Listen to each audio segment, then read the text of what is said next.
Chosen ones. God said, from this moment forward, this is your only primary assignment. In the quiet outskirts of a forgotten coastal town called Eldridge, where the sea whispered secrets to the cliffs and the fog rolled in like a reluctant confession, lived a woman named Mara Voss. She was 34, a former emergency room nurse who had walked away from the chaos of hospital shifts 3 years earlier after a night when too many lives slipped through her fingers despite every heroic effort. Since then, she had existed in a gray limbo, working odd jobs, reading old books, avoiding mirrors that reflected a face she no longer recognized. Mara wasn't religious in the conventional sense. She had grown up with Sunday school stories, but adulthood had sanded down those edges until faith felt like a childhood toy packed away in the attic. Yet lately, strange things had been happening. Dreams arrived nightly with unnerving clarity, a voice like distant thunder, wrapped in velvet, saying only one sentence over and over. From this moment forward, this is your only primary assignment. She would wake sweating, heart hammering, the words burning behind her eyelids. She tried to dismiss it as stress, grief, or an overactive imagination, but the dreams didn't stop. They grew sharper. Faces appeared, strangers she had never met, yet felt she had known forever. A young man with scarred hands repairing a fishing net, an elderly woman planting flowers in cracked concrete, a child drawing spirals in the sand. Each time the voice returned, calm but unyielding. Chosen ones, this is your only primary assignment. One rainy Tuesday in late January, Mara couldn't ignore it anymore. She was walking home from the small bookstore where she shelved paperbacks part-time when the storm broke open the sky. Lightning cracked like a whip, and in that split-second flash, she saw him, standing under the awning of the abandoned lighthouse at the edge of town, tall, soaked, wearing a dark coat that clung like a second skin. He wasn't looking at the sea, he was looking directly at her. Mara froze. Something ancient stirred in her chest, a recognition that had no name. She should have run. Instead, she walked toward him. When she reached the lighthouse steps, he spoke without preamble. "You heard it too." It wasn't a question. Mara nodded once, throat tight. He extended a hand. "I'm Elias." The voice, it doesn't explain much at first, but it doesn't lie. They stood in silence as rain hammered the metal roof above them. Then Elias spoke again, voice low against the wind. "God said it to me 6 months ago in a dream so vivid I woke up bleeding from my palms, stigmata but faded by morning. From this moment forward, this is your only primary assignment. No details, no map, just that sentence. I spent weeks angry, bargaining, begging for clarity. Then one night, I saw the first one." "The first what?" "The first person I was meant to awaken." Elias told her about a barista in Portland who had been sleepwalking through life until Elias sat at her counter and, without knowing why, said the exact words Mara had been hearing. The woman's eyes filled with tears. She quit her job the next day, enrolled in art school, and began painting murals that brought entire neighborhoods to tears. "It wasn't about me," Elias said. "It was about carrying the message. The assignment isn't a task you complete, it's a way of being. From that moment on, everything else becomes secondary. Money, comfort, plans, even your own survival, they all bow to this one thing, helping the chosen remember who they are." Mara laughed, bitter and short. "And what am I supposed to do? Walk around whispering divine memos to strangers?" Elias smiled, the first real one. "You'll know when it's time. The voice doesn't shout, it points."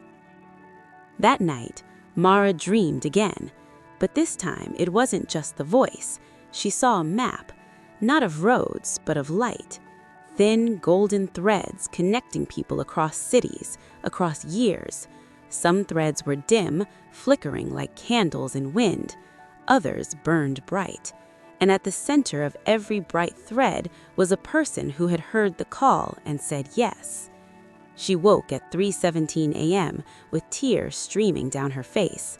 For the first time in years, they weren't tears of exhaustion, they were tears of recognition. The next morning, she packed a small bag, journal, pen, a worn Bible she hadn't opened since her grandmother's funeral, and the photo of her younger self smiling in scrubs. She left a note for her landlord and walked to the bus station. She didn't know where she was going. She only knew she was going. The first person she met was on the bus to the city, a teenage boy. In the shadowed valleys of Eldridge, a coastal town where the Atlantic gnawed relentlessly at the jagged cliffs and the fog clung like a shroud to the crumbling Victorian houses, Mara Voss had once believed her life was a series of manageable fragments. At 34, she was a ghost of her former self, a nurse who had traded the sterile chaos of emergency rooms for the quiet drudgery of stacking dusty books in a forgotten corner store. 3 years prior, on a night etched in her memory like a scar, she had lost 4 patients in rapid succession: a child from a car wreck, an elder from a stroke, a young mother from complications no one saw coming, and a stranger whose name she never learned, but whose final gasp haunted her dreams. That night, something inside her shattered. She quit, retreated, and built walls around her heart, convincing herself that detachment was survival. Faith? It was a relic from her childhood, dusty as the Bible on her nightstand. Her grandmother had been the devout one, weaving tales of divine purpose over cups of chamomile tea. But adulthood had eroded those stories, leaving Mara with a cynicism that tasted like salt from the sea air. Until the dreams began. They started subtly, a murmur in the night, a voice like rolling thunder softened by silk, repeating, "From this moment forward, this is your only primary assignment." At first, she dismissed it as the echo of exhaustion, perhaps a side effect of the cheap wine she sipped to blur the edges of her days. But the dreams intensified, evolving into visions. Faces materialized, ordinary people with extraordinary eyes. A fisherman mending nets with calloused hands marked by old burns. An old woman tending a garden in urban decay. A child sketching intricate patterns in beach sand that seemed to pulse with hidden meaning. Each vision ended with the voice, insistent yet gentle. "Chosen ones, this is your only primary assignment." Mara confided in no one. Eldridge was a town of whispers and superstitions. Admitting to divine auditory hallucinations would label her as unhinged. She tried therapy once, but the counselor chalked it up to unresolved trauma and prescribed pills she never filled. Work became her anchor, shelving romances she never read, mysteries that mirrored her confusion. But the voice persisted, burrowing deeper. Then came the storm. It was a Tuesday in late January, the kind where the sky split open and rain fell like judgment. Mara trudged home from the bookstore, her coat soaked, her mind replaying the voice like a broken record. Lightning illuminated the world in stark white, and there, under the rusted awning of the old lighthouse, a relic from Eldridge's whaling days, stood a man. Tall, broad-shouldered, his dark coat dripping rivers onto the stone steps. His gaze locked on hers, not with curiosity, but with knowing. Fear should have propelled her away. Instead, an invisible thread pulled her forward. She climbed the steps, the wind howling protests. "You heard it too?" His voice cutting through the gale like a blade. Mara nodded, words failing her. He extended a hand, rough and warm despite the chill. "Elias Thorne." The voice, it doesn't waste words, but it demands everything. They sought shelter inside the lighthouse, its interior a musty cavern lit by Mara's phone flashlight. Elias spoke as thunder rattled the walls. 6 months earlier, in a dream so vivid it felt like waking, the voice had come to him. He awoke with blood on his palms, stigmata that vanished by dawn, leaving only faint scars. From this moment forward, this is your only primary assignment. No explanations, no deadlines, just the command. He had raged against it, prayed for clarity, even doubted his sanity. Then, in a Portland cafe, he encountered his first chosen one, a barista named Lena, whose eyes lit up when he repeated the words. She confessed to the same dreams, quit her soul-crushing job, and pursued art that transformed derelict walls into canvases of hope. Communities rallied around her murals, healing old wounds. "It's not about us," Elias explained, his eyes reflecting the storm's fury. "We're messengers. The assignment strips away the superfluous, careers, comforts, even safety. Everything bends to this, awakening the chosen, helping them remember their purpose in a world that's forgotten how to listen." Mara scoffed, rain dripping from her hair. "And if I refuse, what then?" Elias's smile was wry. "You can't.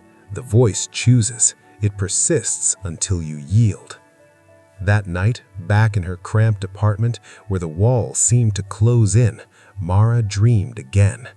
This time, it was a web of light, a cosmic map threading through time and space.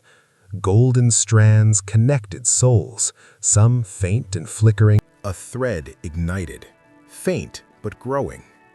In Harborview, the encounters multiplied, each a ripple in the web. First, Sophia, a single mother folding laundry in a dingy laundromat, her hands raw from 2 jobs. Mara shared a dryer and coffee, sensing the pull. Sophia confessed to ignoring the voice for years, drowning it in routine. "What if I fail?" she asked. "The assignment isn't about perfection," Mara replied. "It's about starting." Sophia enrolled in night classes, pursuing social work to help others like her. Her thread brightened. Then Harlan, a grizzled veteran on a park bench, medals pinned to a tattered jacket, eyes hollow from war's external and internal. The voice had come to him in foxholes, but he buried it with booze. Mara sat silently at first, then shared her story. Tears streamed down his face. "It's been waiting," he admitted. He sought therapy, started a support group for vets. His light flared. Weeks turned to months. Mara drifted, hostels, buses, odd jobs to eat. Doubt ambushed her in quiet moments. Was this madness? A delusion? But each awakening silenced it. In a bustling train station, she met Leela, a high-powered lawyer in designer suits, her life a facade of success masking emptiness. As the train rattled toward the mountains, Mara spoke the words. Leela broke down, admitting the voice had haunted her boardroom dreams. She resigned, founded a pro bono firm for the underserved, another thread woven. Elias reappeared in a mountain town called Summit Ridge, under a canopy of pines where stars pierced the night like promises. They shared a fire, stories flowing like wine. "The assignment evolves," Elias said. "At first, it's obedience, then it's multiplication. The chosen become choosers." Mara nodded, watching embers dance. "But the cost? I've lost everything familiar." "And gained everything eternal." Conflicts arose.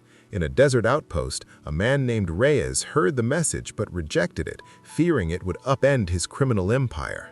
He threatened Mara, shadows closing in. She fled under moonlight, heart pounding, but the voice assured, "Not all will listen. Your assignment is to speak." In a coastal village, she faced her own demons when a chosen one, a young doctor, reminded her of her past failures. "How can I heal others when I couldn't save them?" Mara wept. The voice replied inwardly, "You were chosen through brokenness." Years blurred, Mara's hair silvered, her steps slower but her spirit unyielding. She mentored new messengers, Kai, now a musician inspiring crowds, Sophia advocating for the voiceless, Harlan guiding warriors home. One twilight in Eldridge, full circle, she stood at the lighthouse with Elias, the sea eternal below. "What is the assignment, truly?" Mara asked. Elias gazed horizonward. "To echo God's whisper in a screaming world, to ignite lights until the web engulfs the darkness, from this moment forward, forever." As dawn broke, new visions came, more faces, more threads, the work unending, but joy infinite. Mara walked on, the voice her compass. "Well done, chosen one. Continue."